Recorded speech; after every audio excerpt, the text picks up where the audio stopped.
Merci. Nous allons lire la Bible. 1 Roi chapitre 18. 1 Roi chapitre 18 à partir du verset 20.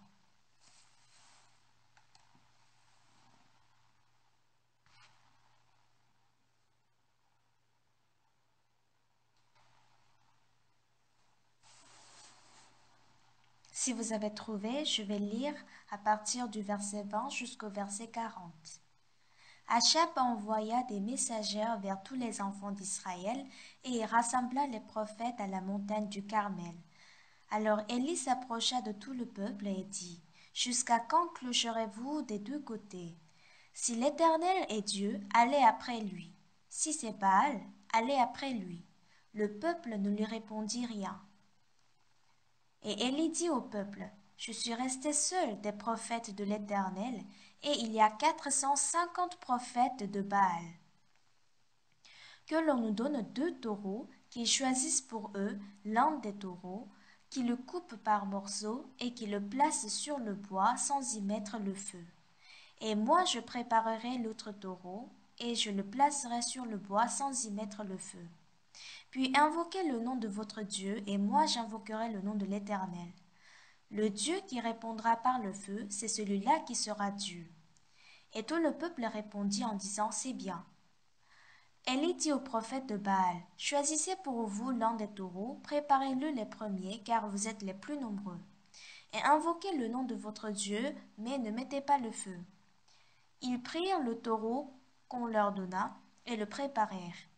Et ils invoquèrent le nom de Baal depuis le matin jusqu'à midi en disant, « Baal, réponds-nous. » Mais il n'y eut ni voix ni réponse. Et ils sautaient devant l'autel qu'ils avaient fait. À midi, Élie se moqua d'eux et dit, « Criez à haute voix, puisqu'il est Dieu.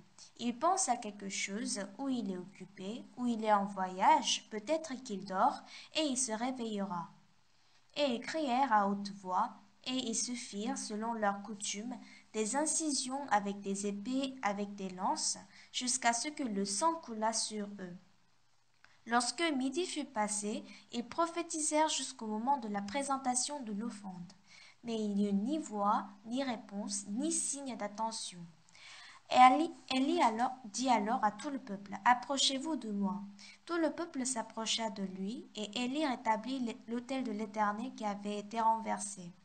Il prit 12 pierres d'après le nombre des tribus des fils de Jacob, auxquels l'Éternel avait dit, « Israël sera ton nom. » Et il bâtit avec ces pierres un autel au nom de l'Éternel. Il fit autour de l'autel un fossé de la capacité de 2 mesures de semences. Il arrangea le bois, coupa le taureau par morceaux et le plaça sur le bois. Puis il dit, « Remplissez d'eau 4 cruches et versez-les sur l'holocauste et sur le bois. » Il dit, « Faites-le une seconde fois, et ils le firent une seconde fois. » Il dit, « Faites-le une 3e fois, et ils le firent une 3e fois. » L'eau coula autour de l'autel, et l'on remplit aussi d'eau le fossé. Au moment de la présentation de l'offrande, Élie le prophète s'avança et dit, « Éternel, Dieu d'Abraham, d'Isaac et d'Israël, que l'on sache aujourd'hui que tu es Dieu en Israël, que je suis ton serviteur, et que j'ai fait toutes ces choses par ta parole. Réponds-moi, Éternel, réponds-moi, afin que ce peuple reconnaisse que c'est toi, Éternel, qui es Dieu, et que c'est toi qui ramènes leur cœur. » Et le feu de l'Éternel tomba, il consuma l'holocauste, le bois, les pierres et la pierre, et il absorba l'eau qui était dans le fossé. Quand tout le peuple vit cela, ils tombèrent sur leur visage et dit, « C'est l'Éternel qui est Dieu, c'est l'Éternel qui est Dieu. » Saisissez les prophètes de Baal, leur dit Élie, qu'aucun d'eux n'échappe, et ils les saisirent. Élie les fit descendre au torrent de Kison, où il les égorgea. Nous avons lu jusqu'au verset 40. Lorsque nous lisons la Bible, vu que l'enfance de Jésus n'est pas écrite, nous ne pouvons pas tout savoir, mais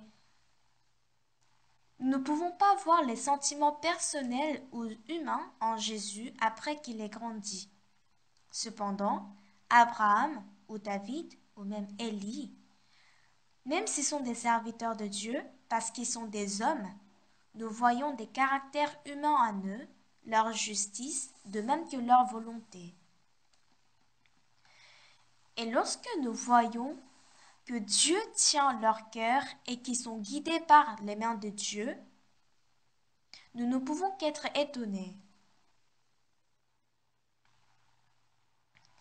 Il y a longtemps, lors du règne du roi David, il a vraiment servi Dieu. Il a fait des préparations pour construire le temple de Jérusalem, et c'est lors du règne du roi Salomon que le temple a été construit. Mais les hommes sont tombés très rapidement dans les débauches, et lors du règne du roi Achab en Israël, son épouse, la reine Jézabel, fille d'Ethbaal, servait Baal. Et à cause d'elle, beaucoup de serviteurs de Dieu ont été tués. Après la mort des serviteurs de Dieu, la foi du peuple s'est ternie. Et finalement, le peuple ne pouvait même pas distinguer si c'est Baal qui est Dieu ou si c'est l'Éternel qui est Dieu. Et certains sont devenus serviteurs de Baal alors qu'ils servaient Dieu juste quelque temps auparavant. Ils transformaient le monde en un monde de Baal séparé de Dieu. Mais un homme nommé Élie, il témoignait que c'est l'Éternel qui est le vrai Dieu. Il annonçait la bonne nouvelle et servait l'Éternel Dieu. Parce qu'il devait se battre contre ses serviteurs de Baal, il avait beaucoup de difficultés aussi. Et Dieu gardait cet homme pas à pas. Et moi, je ne suis pas digne d'être un excellent serviteur de Dieu comme Élie. Mais lorsque je me suis mis dans la peau d'Élie, et je me suis caché près du torrent de Kérit pendant 3 ans et demi sans pluie. Et j'ai trouvé ça faisable. Je pouvais boire de l'eau du torrent. Les corbeaux m'amènent à manger le matin. Donc Élie pouvait vivre comme ça là-bas. Il n'y avait personne qui venait le voir aussi. Mais un jour, Dieu lui ordonne. Il dit, Élie, oui Seigneur, va à Sarepta. J'y ai ordonné à une femme veuve de te nourrir. Ainsi, Élie est simplement allé voir la veuve de Sarepta. Mais si Élie était quelqu'un de raisonnable, il aurait pensé, le roi Achab veut me tuer.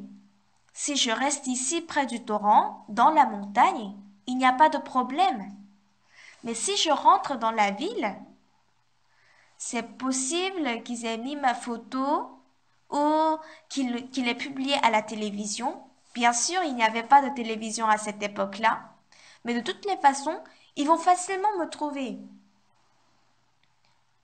Donc, on ne peut pas savoir si on le lit simplement dans la Bible, mais lorsque j'ai pris mon temps pour me mettre dans sa peau, aller à Sarepta, c'est pas du tout une chose facile.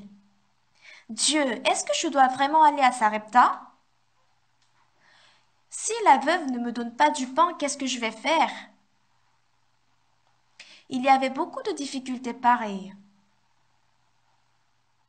Mais ce que la Bible est en train de nous dire,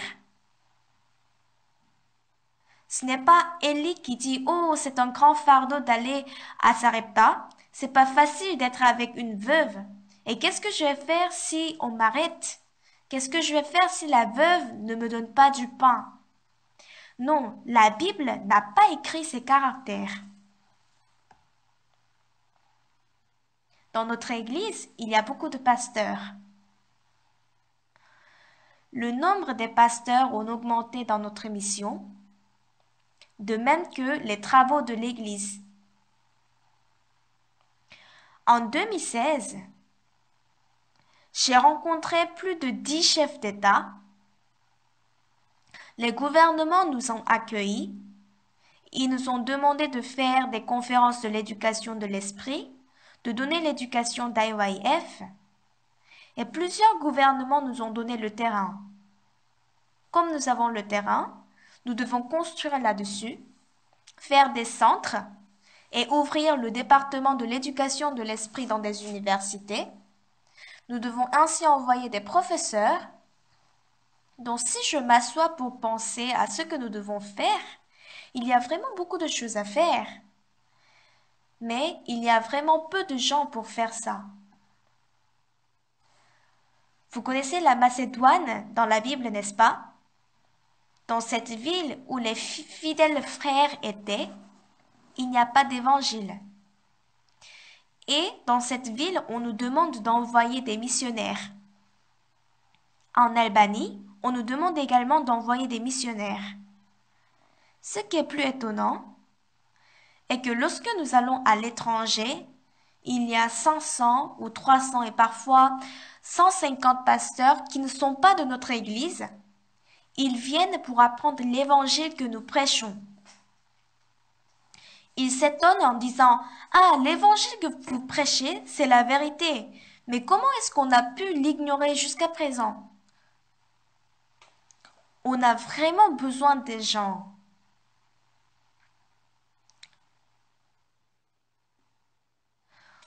Tous les missionnaires ou pasteurs de notre Église ne sont pas pareils. Ils ne sont pas pareils.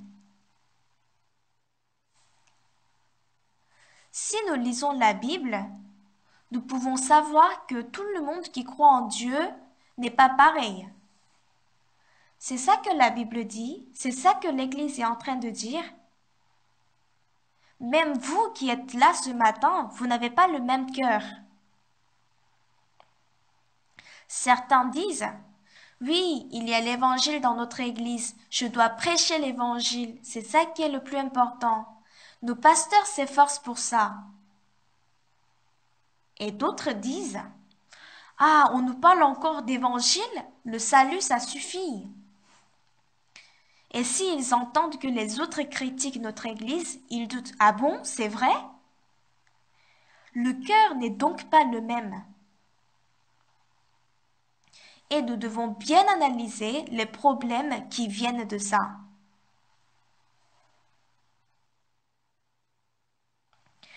Quel genre de problème est-ce qu'on a? Notre cœur n'est pas pareil. Les pasteurs, lorsqu'ils deviennent pasteurs et qu'ils commencent leur mission dans les petites églises, dans les campagnes, 2 personnes reçoivent le salut, 3 personnes, 5 personnes, et lorsque les fidèles sont environ 20 à 30, quelqu'un vient chez le pasteur. Il lui dit, plus que moi, plus que lui, je pense que tu es mieux. Il dit ça dans ses oreilles.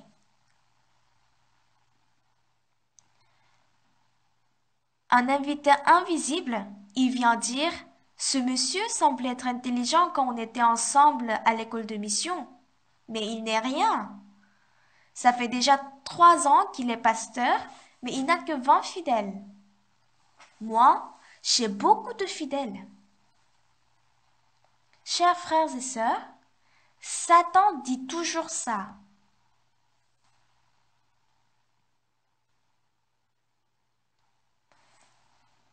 Après ça, il dit, à travers le grand séminaire, il y a déjà 3 personnes qui ont reçu le salut à travers moi, mais il n'y a personne qui a reçu le salut même à travers le pasteur chef de la région.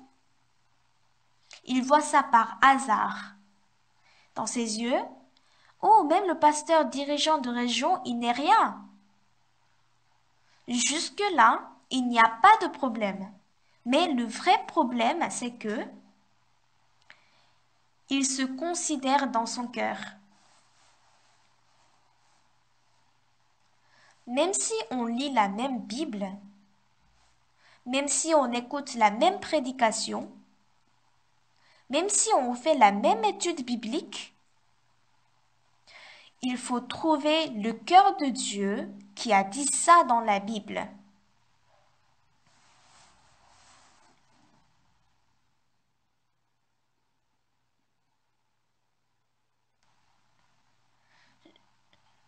Je demande à mon fils, Yongguk, Oui, père.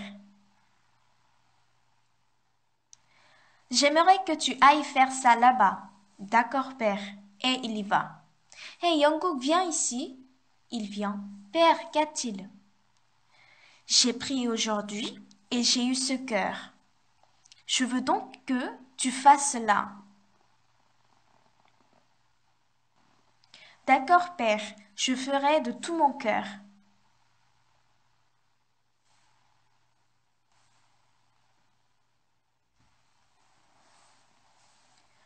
On peut tous évangéliser, on peut faire on peut prier, on peut faire des prédications,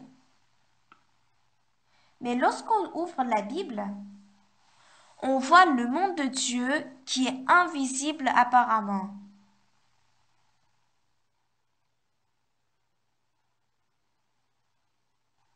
Ce qui est étonnant est que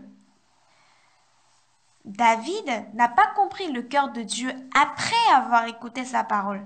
C'est à chaque fois qu'il entendait qu'il comprenait le cœur de Dieu. Ah, Dieu veut ça. Il veut que son temple soit construit à Jérusalem. Je dois donc avoir le cœur de construire le temple. C'est pourquoi Dieu dit, j'ai rencontré David et il est convenable à mon cœur. Ce n'est pas que David était intelligent ou beaucoup appris, il n'était qu'un simple berger. Mais en lisant la Bible et en écoutant la parole de Dieu,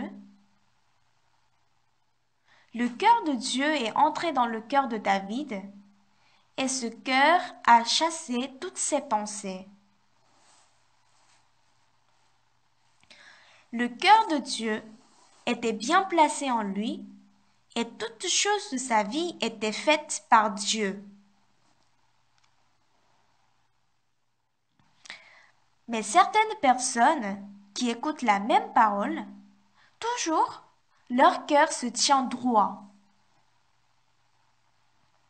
Ces personnes, même si elles écoutent la parole, elles prennent la parole dans leurs oreilles, puis, pendant que la parole traverse leurs oreilles, ce n'est plus la volonté de Dieu pure qui est transmise, ça devient leur propre volonté.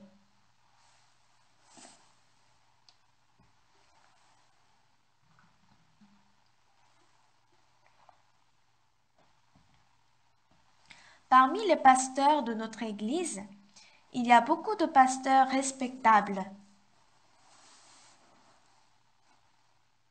Cependant, certains pasteurs, ils ont leur propre style. Ils ont leurs propres critères. Ils ont leur propre bonté et justice.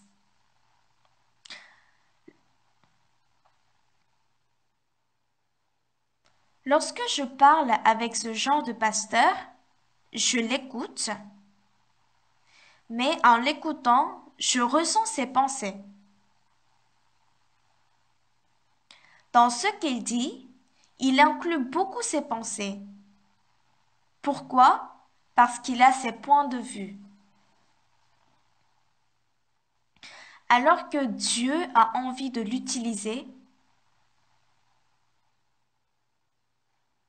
parmi les pasteurs de notre Église, au début, ils sont bien, et un jour, ils se disent, je prêche bien, je suis mieux que ce pasteur. Les gens ont reçu le salut à travers moi, j'ai bien fait. S'ils ont ce cœur, même lorsqu'ils écoutent la parole, ils pensent plutôt comment bien faire. Leur pensée devance la volonté de Dieu et ainsi l'Église doit suivre son style. L'Église prend la forme qui lui plaît. Et en ce moment-là, ce n'est plus une Église qui plaît à Dieu.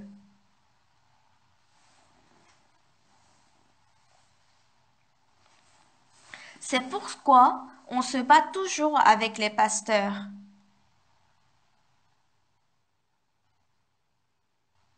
Un jour, Je me suis dit, est-ce que je suis née pour me battre?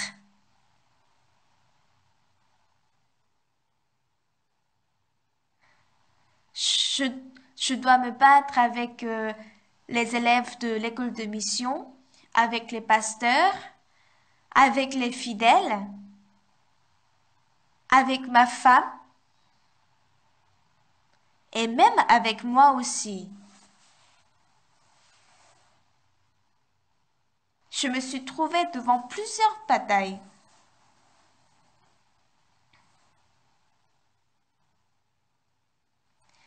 Mais si les fidèles ont confiance en eux, s'ils ont l'amour propre, s'ils ont ça dans leur cœur, la parole de Dieu ne peut pas être acceptée dans leur cœur comme l'évangile de Dieu, comme la volonté de Dieu, comme la parole de Dieu. Ils suivent une autre volonté. Il y a quelques jours, une sœur de la femme d'un pasteur m'a envoyé un message. C'était un message très long. Et qu'est-ce qu'elle disait? Elle disait que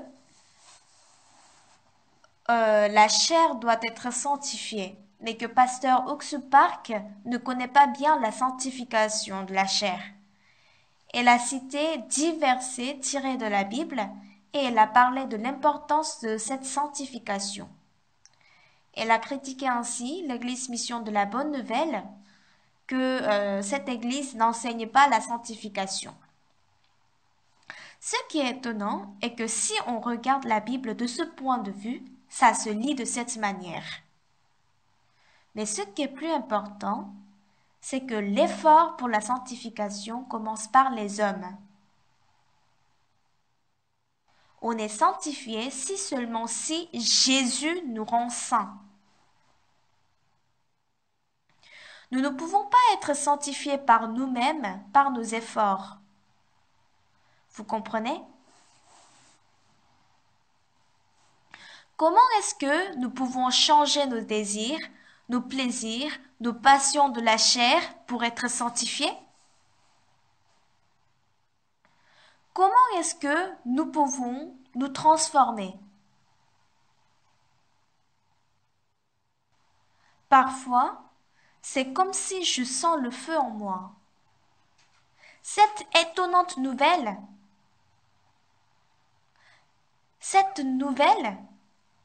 les gens d'autres églises ne savent pas. Lorsqu'on va dans leur église, le pasteur est pécheur, les anciens sont pécheurs, 10 ans à l'église, ils sont pécheurs, 20 ans, ils sont pécheurs, et même après 30 ans de croyance, ils sont toujours pécheurs. Satan les trompe très malicieusement.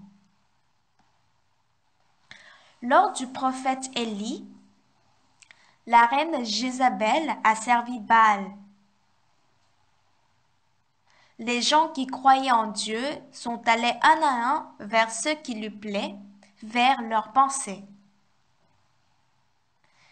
Et ils se sont dit, mais c'est pas la peine de dire que notre religion est la meilleure.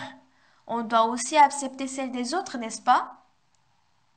Il paraît qu'ils sont très généreux, n'est-ce pas? Mais en croyant en Dieu, en menant la vie spirituelle, si nous reconnaissons la religion des autres, on méprise Dieu dans notre cœur, n'est-ce pas? En réalité, c'est de mépriser Dieu. Mais apparemment, il sonne très généreux et très tolérant.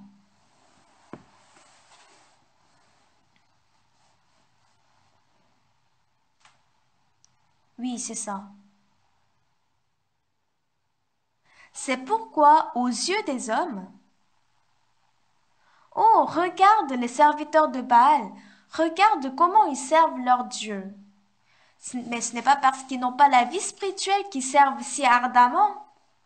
C'est que c'est précieux et nous devons apprendre d'eux.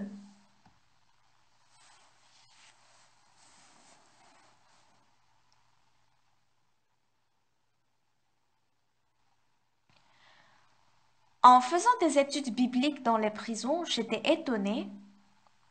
Les prisonniers gentils sont 10 fois plus gentils que les fidèles de notre Église. Il y avait des gens vraiment saints. Certains prisonniers semblent être plus sincères, plus honnêtes, plus tendres et plus tolérants.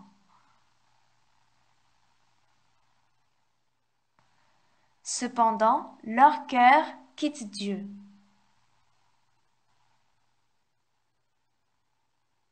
Les gens quittent Dieu, ils sont saouls, puis ils disent « L'Éternel est Dieu, mais Baal est aussi un Dieu. » En plus, c'est le gouvernement qui sert Baal. C'est la reine qui sert Baal. Alors on va suivre le gouvernement, on va suivre la reine et on va servir Baal. N'est-ce pas bien ça? Si on veut être serviteur, soyons serviteurs de Baal. Juste quelques siècles après que David ait unifié Israël et Salomon ait construit le temple de Jérusalem, dans tout le pays d'Israël, il y avait les serviteurs de Baal et on tuait les serviteurs de Dieu. C'était terrible au point que seul Élie avait survécu.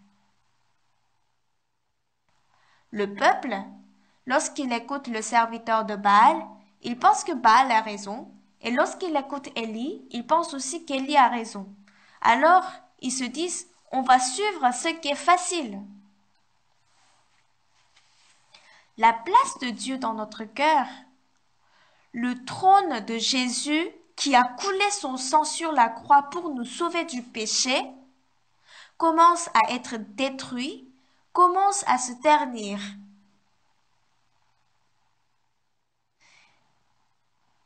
Ils deviennent quelque chose qui n'a plus de valeur que les plaisirs de la chair. Satan continue à travailler pour que le plaisir et la joie de la chair, de même que le désir prennent le dessus. Ainsi, les gens qui étaient évangéliques changent d'un coup. Les gens qui ont reçu le salut se défont de la vie spirituelle. Ils deviennent tout à coup désobéissants à l'Église, ils critiquent l'Église et ils commencent à parler de leurs raisons.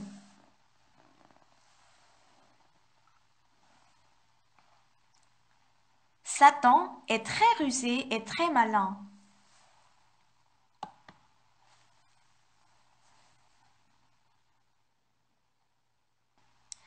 Il y avait Jotham, le fils du roi Osias. Osias servait bien Dieu à l'époque d'Ésaïe et il apportait une grande grâce de même que la bénédiction.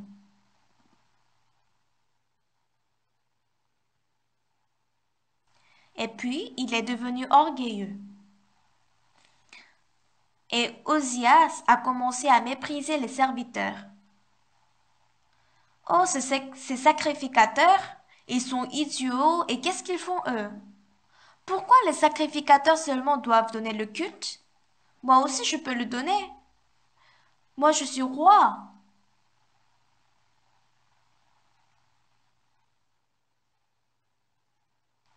Osias a laissé les sacrificateurs et il est allé pour offrir un sacrifice à Dieu par lui-même.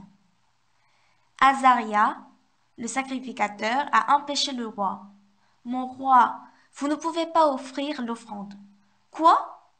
Comment tu oses me parler de la sorte?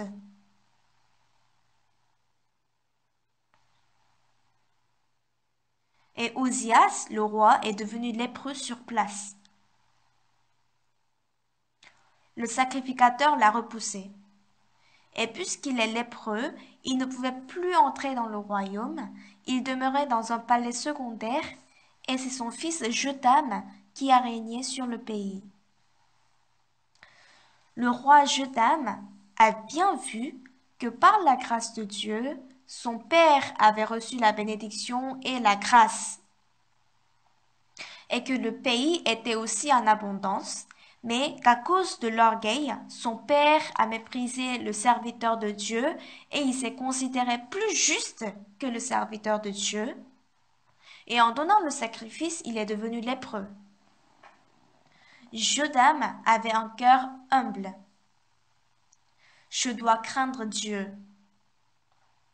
Je ne dois pas être orgueilleux. Je dois craindre Dieu.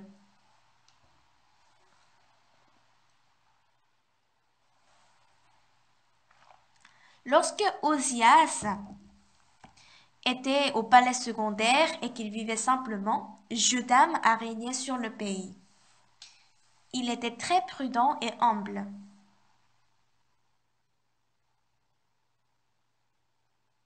Et tout allait bien. Après sa mort, c'est Achaz qui devient roi. Achaz a vu son grand-père Osias et son père Jotham. Il devait donc servir Dieu. Mais après être devenu roi, comme Dieu lui dit de faire ça, de faire ceci, il a donc réfléchi comment bien servir Dieu.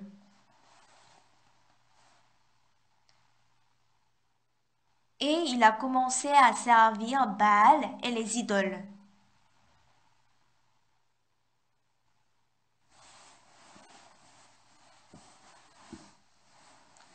Puisque Baal n'est pas Dieu, il n'est qu'un statue en bois, et les idoles ne sont que des statues. Il pouvait donner le culte, il pouvait prier, il pouvait offrir des sacrifices, et ces statues souriaient toujours.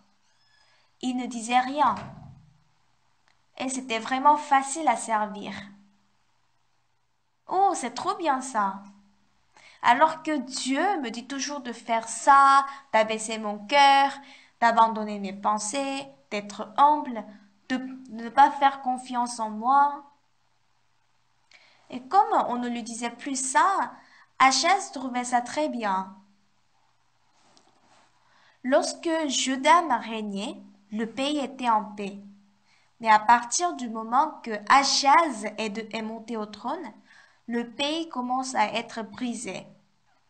Les Israélites attaquent le pays, 200 000 hommes meurent et 20 000 se font prisonniers. Un de ses fils se sont tués, puis ses serviteurs meurent, etc. Le pays n'allait vraiment pas bien. Et son fils, Ézéchias, a bien vu dès son enfance le temps de son grand-père Jotham et celui de son père Achaz. Mon père, il n'a pas aimé Dieu qui intervenait à chaque fois. Il a donc préféré Baal qui ne disait rien. Et à partir du moment que mon père a commencé à servir Baal, Dieu a maudit le pays. C'est pourquoi il n'y a que la misère dans ce pays.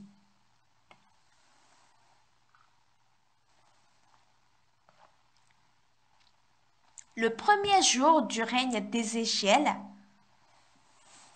donc le lendemain qu'il soit devenu roi,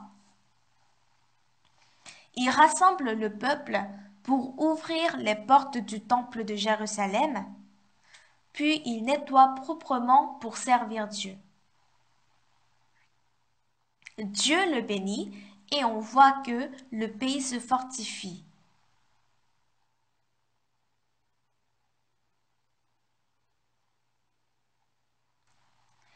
Nous apprenons beaucoup de choses en regardant Ézéchiel, de même que David. Nous apprenons beaucoup. Mais Satan nous dit toujours, tu es bien et confiance en toi. Lorsque Élie était serviteur de Dieu, tout le pays servait Baal. Élie donc souffrait, il était seul, il n'y avait personne à qui parler, avec qui partager son cœur. Il était dans de grosses difficultés.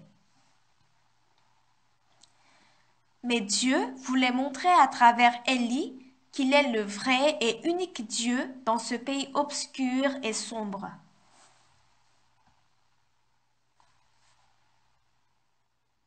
Il voulait montrer ça aux gens. Dieu dit à Élie, va à Sarepta et une femme veuve va te nourrir. Ah Dieu, les corbeaux peuvent toujours m'apporter à manger et à boire. J'aime bien ici. En allant à Sarepta, si les gens me reconnaissent, s'ils m'arrêtent, qu'est-ce que je vais faire? Il a dû avoir beaucoup de soucis. Mais la Bible ne parle point de ça. Le prophète Élie va à Sarepta. Il rencontre la veuve aux portes de la ville et il lui demande à boire.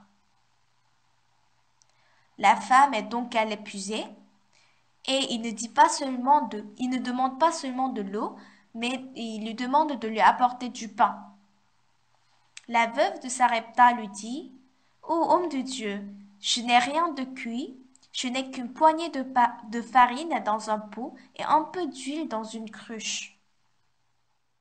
Et voici, je ramasse 2 morceaux de bois, puis je rentrerai et je préparerai cela pour moi et pour mon fils. Nous mangerons, après quoi nous mourrons.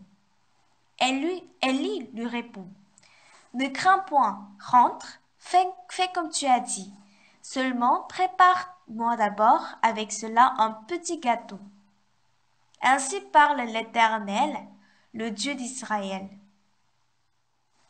La farine qui est dans le pot ne manquera point, et l'huile qui est dans la cruche ne diminuera point, jusqu'au jour où l'Éternel fera tomber de la pluie sur la face du sol. Élie dit ceci. Et moi aussi je me suis mis à la place d'Élie, puis j'ai parlé avec la veuve dans mon cœur. Il faut faire du pain. Et il faut manger d'abord avec ton fils quand vous avez faim. Puis, s'il y a de la farine dans le pot, il faut faire le pain et mange encore. Si c'était le cas, la femme n'a pas besoin de s'inquiéter. Elle va dire directement OK, n'est-ce pas? Mais la parole de Dieu est toujours comme ça. Est-ce qu'il va y avoir vraiment de la farine dans ce pot?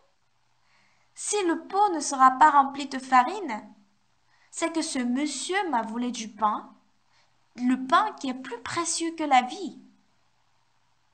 Elle va avoir des tentations. Donc, Dieu travaille pour que seulement ceux qui ont la foi puissent recevoir sa grâce. Ce n'est pas n'importe qui reçoit la bénédiction. Jésus a été crucifié, il a coulé son sang. Mais c'est seulement à ceux qui ont la foi qu'appartienne cette grâce. Je ne sais pas ce que la femme s'est dite après l'avoir écouté, mais comme c'est l'homme de Dieu, elle commence à préparer du pain. Et j'ai imaginé, je ne sais pas, ça fait combien de jours qu'elle n'avait pas préparé, peut-être 1 mois ou 2 mois. Et comme il y a l'odeur agréable du pain dans la maison, le fils vient. Maman, ça a l'air bon, c'est à moi ce pain? Vite maman, je vais manger. Non, c'est pas à toi, va jouer. Mais maman, je veux du pain moi aussi. Ça aurait fait mal au cœur de la femme. Non, mon petit, si tu en manges, c'est fini. Il n'y a plus de pain. Mais si c'est le serviteur de Dieu qui en mange, on aura de la farine. Il faut attendre donc. Mais maman, je ne veux, tu peux pas me donner même un petit morceau? J'ai vraiment envie de manger. Je dis non. La Bible n'a pas écrit tout ça.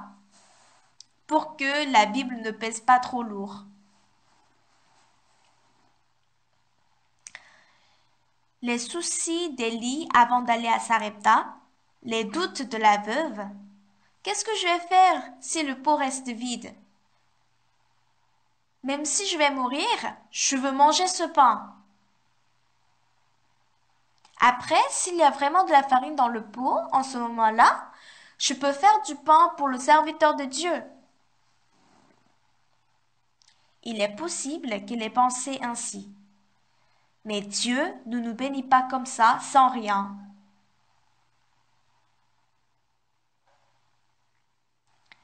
En 1962, j'ai reçu le salut et j'étais reconnaissant d'une chose.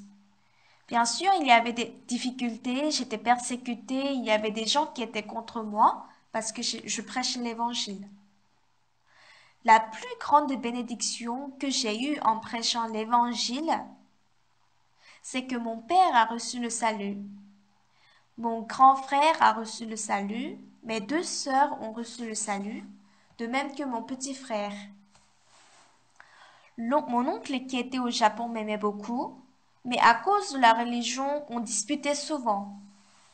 Et finalement, il a reçu le salut avant de rendre l'âme. Mes cousins ont reçu le salut. Mes neveux qui étaient au Japon ont reçu le salut. Quand je pense à ça, je suis très reconnaissant. Lorsque je reverrai mon père, je veux lui dire, Père, vous vous souvenez, lorsque j'étais à l'école de mission, vous étiez venu dire que Oksu veut juste goûter les choses qui ne continuent pas. Mais vous voyez, je ne fais que ça, et il paraît que ça me va bien. Père, j'ai servi Dieu toute ma vie. Je n'ai pas arrêté après avoir pris goût. Vous voyez? Alors arrêtez de dire que je ne fais que goûter. Parce que la raison pour laquelle je n'avais pas poursuivi d'autres choses, c'est parce qu'elle ne m'allait pas. Quand je prêche l'évangile, des fois je suis un peu triste, les frères et sœurs sont insensibles et c'est regrettable. Mais autour de moi, il y a des pasteurs bien-aimés. Même si ce n'est pas tout le monde, il y a beaucoup de pasteurs qui rassemblent leur cœur avec moi. Certains pasteurs, ils sont mieux que moi, ils ont un bel avenir et ils ne cessent d'améliorer. Ce n'est pas tout le monde. Les anciens aussi ne sont pas tous pareils. Mais il y a des anciens qui m'assistent et m'aident de tout leur cœur. Pasteur, je pense qu'on ne doit pas faire comme ça. Ça sera mieux de faire ainsi. Oui, frère, vous avez raison. Je n'ai pas pu penser à ça. Moi aussi, je fais des erreurs et je ne sais pas faire plein de choses. Mais parce qu'il y a les frères et sœurs qui ont le même cœur,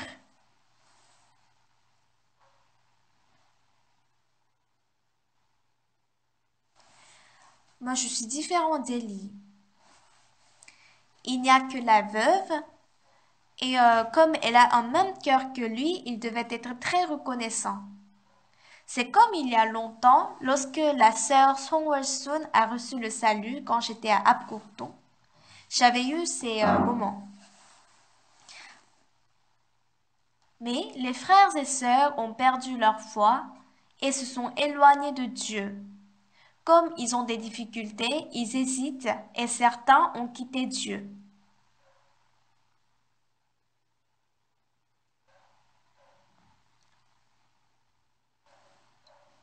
Et d'autres,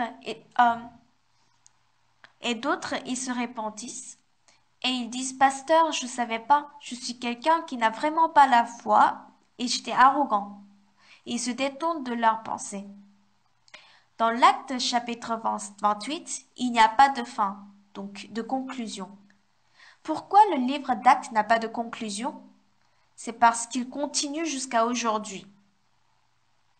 Dans le livre d'Actes qui se trouve dans les cieux, je crois qu'il s'est écrit ce qui s'est passé à travers l'Église Mission de la Bonne Nouvelle.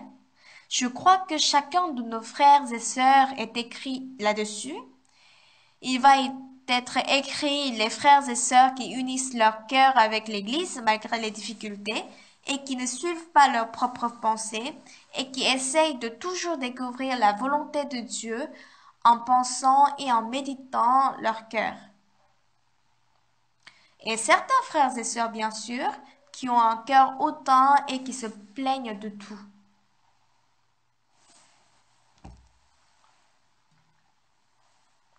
Mais, cependant, ce qui est important, c'est que Dieu veut montrer qu'il est le véritable Dieu et que l'évangile qu'on croit est le vrai.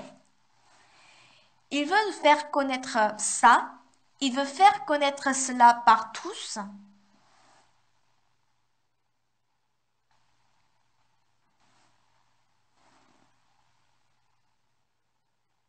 C'est pourquoi il l'appelle Élie. Élie, me voici Dieu. Va voir Achab. Pardon? Mais Dieu, Achab, il veut me tuer. Il ne va pas me laisser en vie. On me dit qu'il me cherche partout pour m'avoir. Alors pourquoi devrais-je aller le voir? La Bible est très simple. Elle a très simplement n'a pas décrit le sentiment d'Élie. Elle décrit la rencontre d'Élie avec Achab.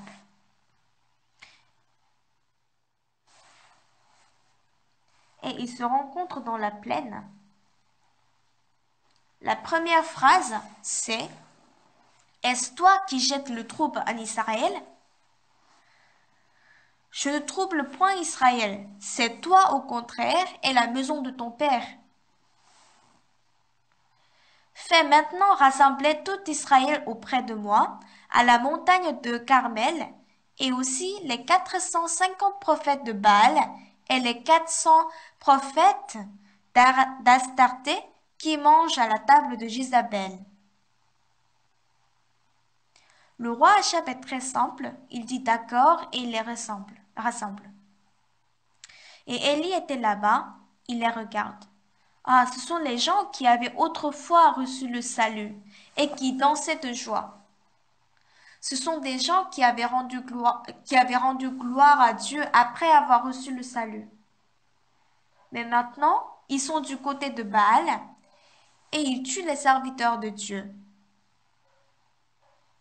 Et ils ne savent même pas distinguer si c'est Baal qui est Dieu ou si c'est l'Éternel qui est le vrai Dieu. Élie les a regardés. Satan a mis dans le cœur du peuple qu'il est bien et qu'il a raison. Avec cette pensée, il pense pouvoir bien mener la vie spirituelle.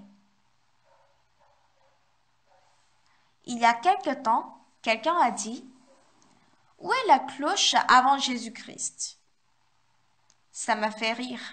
En fait, la cloche est l'homophone de serviteur en coréen. À l'école, on sonne la cloche. Comme ça, on a le serviteur à l'église.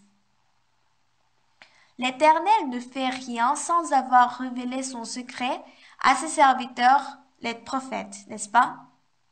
Mais les gens disent, mais ça c'est l'Ancien Testament. Le Dieu de l'Ancien Testament c'est Baal. C'est pas la peine d'écouter la parole de Dieu de l'Ancien Testament?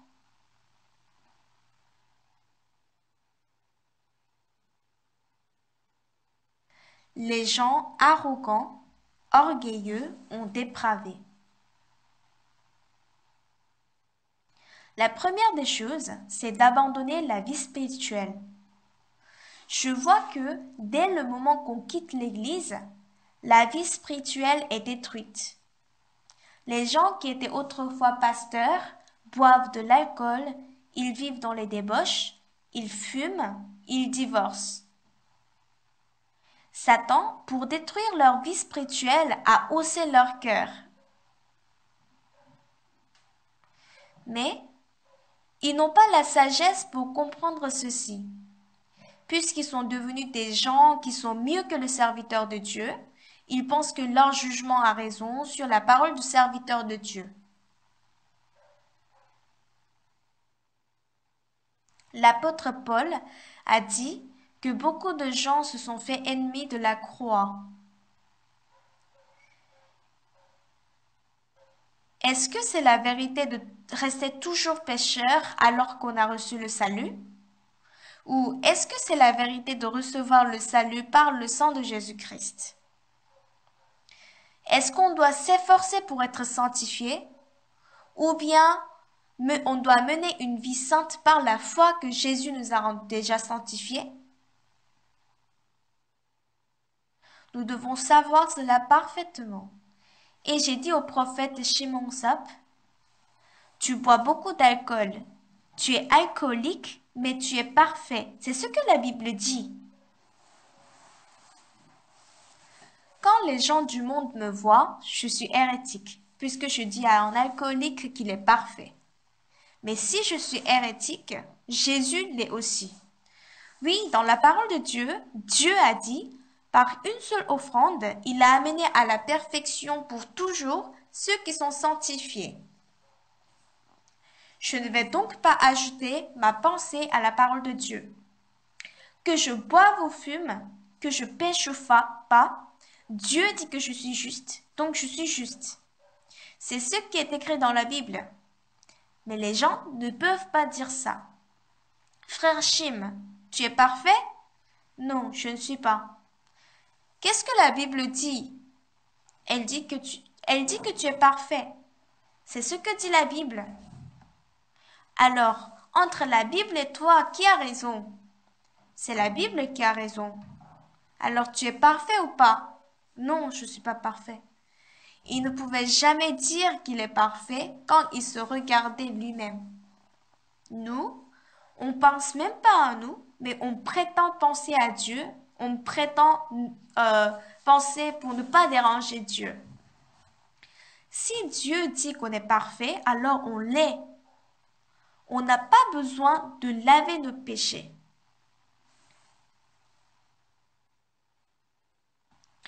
Parce qu'on ne peut pas laver nos péchés par nous-mêmes, que Dieu nous a envoyé Jésus. Jésus a dit sur la croix que tout est accompli. C'est donc sûr que Jésus a lavé nos péchés. On doit croire que nos péchés sont lavés. Ce n'est pas qu'on doit s'efforcer pour mener une vie sainte. Nous ne pouvons pas devenir saints par nos efforts. C'est lorsqu'on croit que Dieu nous a sanctifiés que notre vie devient sainte. Le frère Shim a cru, et à partir de ce jour, il ne pense plus aux bouteilles d'alcool qu'il buvait, 8 à 10 bouteilles par jour. Maintenant, il s'inquiète des ventes d'alcool dans la ville de Hatchan. Donc une personne boit 10 bouteilles par jour toute l'année, donc ça fait 3650 bouteilles par an. C'est donc clair que la vente a diminué. Quelquefois, il est tombé dans les tentations, puis il est retourné chez lui. Il allait et il buvait. Pourtant, aujourd'hui, il est différent d'avant. Parce qu'il croit fermement qu'il est saint. Il sert ardemment Dieu à l'église de Pundang. Et pasteur Park Kyung-ju me dit que le pasteur Shim, quand il parle, ses phrases ne sont pas tellement correctes. Mais cette parole entre dans le cœur des frères et il change. Plus que la parole de pasteur Youngju Park qui est intelligent, sa parole travaille plus. Et pasteur Youngju Park a compris ça lui aussi. Ah, celui-ci, il est vraiment un homme de Dieu. De nos jours, les gens ne distinguent pas si c'est Baal qui est Dieu ou si c'est l'Éternel qui est Dieu, comme à l'époque d'Élie. Dieu voulait montrer qu'il est le vrai Dieu. Il voulait que le peuple revienne vers lui. Élie, montre-toi à Achab. En suivant la parole de Dieu, il est allé le voir. Il a rassemblé 450 serviteurs de Baal. Préparez un taureau et invoquez le nom de votre Dieu. Celui qui répond par le feu, celui-ci est le vrai Dieu. Mais ces gens ne croyaient pas réellement au Baal. Ils prétendaient seulement de le croire. Baal, Baal, réponds-nous. Mais il n'y avait aucune réponse. Élie dit dans le verset 36, L'Éternel, Dieu d'Abraham, d'Isaac et d'Israël, que l'on sache aujourd'hui que tu es Dieu en Israël, que je suis ton serviteur et que j'ai fait toutes ces choses par ta parole. 37. Réponds-moi, Éternel, réponds-moi, afin que ce peuple reconnaisse que c'est toi, Éternel, qui est Dieu, et que c'est toi qui ramènes leur cœur.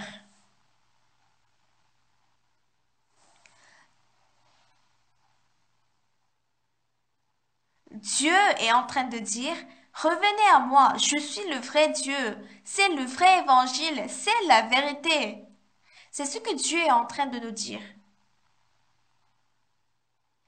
Il ne s'adresse pas seulement à Élie ou à moi, à ses serviteurs.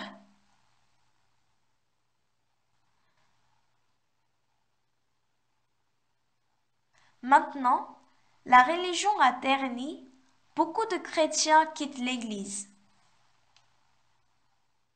Il y a 10 ans seulement, dans la ville de Séoul, il y avait plein d'églises au premier et au deuxième étage des bâtiments.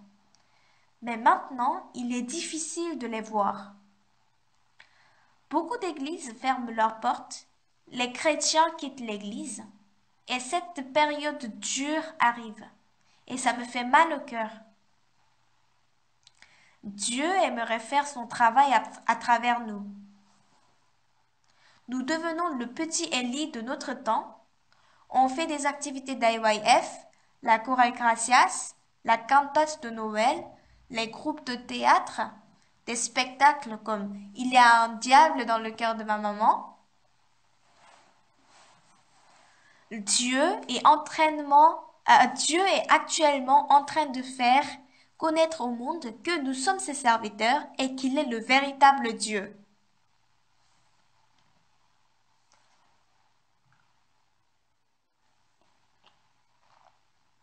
Aux États-Unis, en faisant la cantate de Noël, beaucoup d'Américains ont reçu le salut et ils ont connu le changement.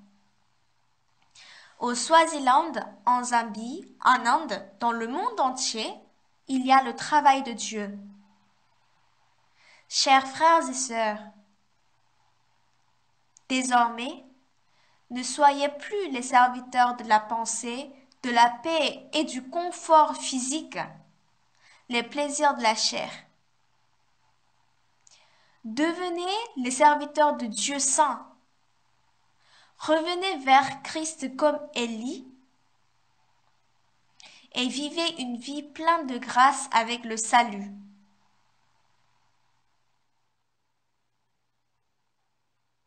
Dieu aimerait que vous portiez les fruits qui lui plaisent. Chers frères et sœurs, unifiez votre cœur avec celui de Dieu.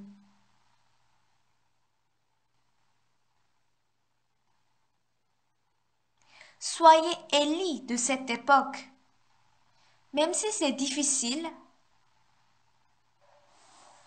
entre mener votre famille vers la destruction et par le confort, la laisser aller en enfer, qu'est-ce qui est meilleur? À quoi ça sert? Faites-nous vivre pour l'Évangile. Beaucoup de gens, ils viennent à l'église, puis ils se déçoivent et quittent l'église. C'est la situation actuelle des églises coréennes. Dites ouvertement que le Seigneur est là, que l'Évangile est là, que la vie est là.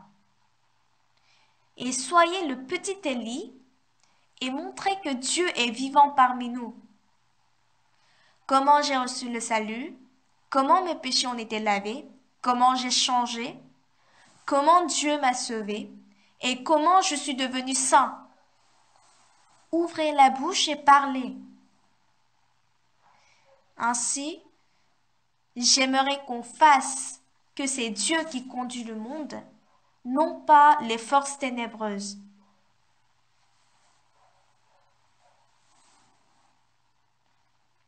On va prier pendant quelques minutes.